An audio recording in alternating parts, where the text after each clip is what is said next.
Assalamualaikum warahmatullahi wabarakatuh. Shalom, Om Swastiastu, Namo Buddhaya, salam kebajikan. Halo semuanya, perkenalkan aku Zara Numi Faiza dengan NPM 2351127 dari kelas 3 IHMC. Video ini dibuat dengan maksud untuk menjelaskan sedikit bagaimana proses pengajuan atau pendaftaran perkara perdata ke Pengadilan Negeri Banten. Sebelumnya, apa itu perkara perdata? Perkara perdata adalah perselisihan yang terjadi antara dua pihak atau lebih mengenai hak, kewajiban, dan larangan dalam bidang keperdataan.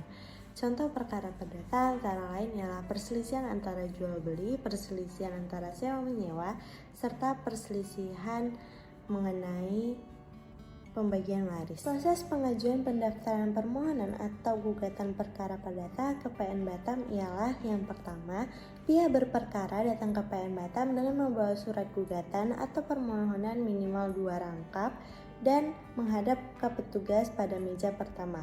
Kemudian, petugas meja pertama memberikan penjelasan singkat mengenai perkara yang diajukan serta menaksir panjar biaya perkara yang kemudian ditulis dalam surat kuasa untuk membayar atau yang dikenal dengan SKUM. Berdasarkan pasal 182 ayat 1 HIR, besar panjar biaya harus diperkirakan cukup sampai proses perkara tersebut selesai.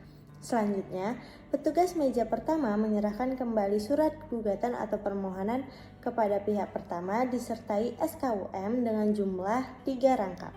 Kemudian, pihak berperkara menyerahkan berkas-berkas tersebut kepada pemegang kas atau kasir. Dilanjutkan dengan pemegang kas atau kasir menyerahkan kembali SKUM asli kepada pihak berperkara sebagai berkas penyetoran panjar biaya perkara ke pihak bank.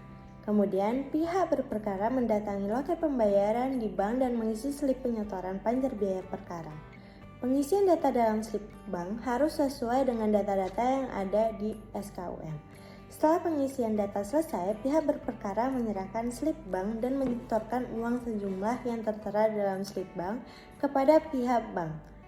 Kemudian, slip bank yang telah diverifikasi oleh petugas layanan bank kemudian diberikan oleh pihak berperkara kepada pemegang kas dan menyerahkan SKUM.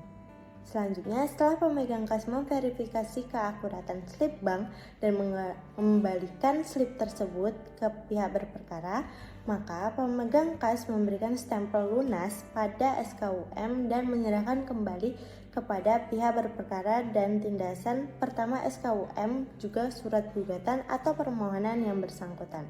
Surat gugatan atau permohonan sebanyak 2 rangkap juga tindasan pertama SKUM diberikan oleh pihak berperkara kepada petugas pada meja kedua. Selanjutnya, petugas meja kedua melakukan pencatatan dan pendaftaran gugatan dalam buku register serta memberikan nomor register pada surat gugatan atau permohonan berdasarkan pada nomor pendaftaran yang diberikan oleh pemegang kas atau kasir.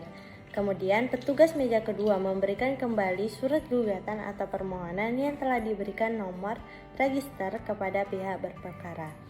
Kemudian, pihak-pihak berperkara kemudian dapat menunggu panggilan dari jurusita atau jurusita pengganti untuk menghadap dan menghadiri persidangan setelah ditetapkan oleh susunan majelis hakim atau yang disebut dengan PMH dan hari sidang pemeriksaan perkaranya, PHS.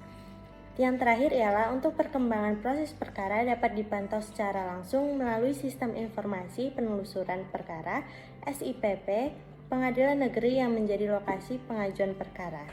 Dalam catatan, bagi pihak yang tidak mampu untuk membayar biaya panjar, maka dapat diizinkan satu berperkara secara prodeo atau cuma-cuma, namun ketidakmampuan tersebut dapat dibuktikan dengan melampirkan surat keterangan dari luar atau kepala desa setempat yang telah dilegalisir oleh camat.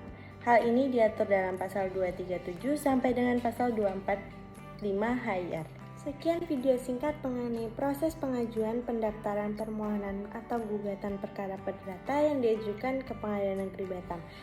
Apabila ada kesalahan kata mohon dimaafkan. Saya akhiri dengan Assalamualaikum warahmatullahi wabarakatuh. Shalom, Om Swastiastu, Namo Buddhaya, salam kebajikan.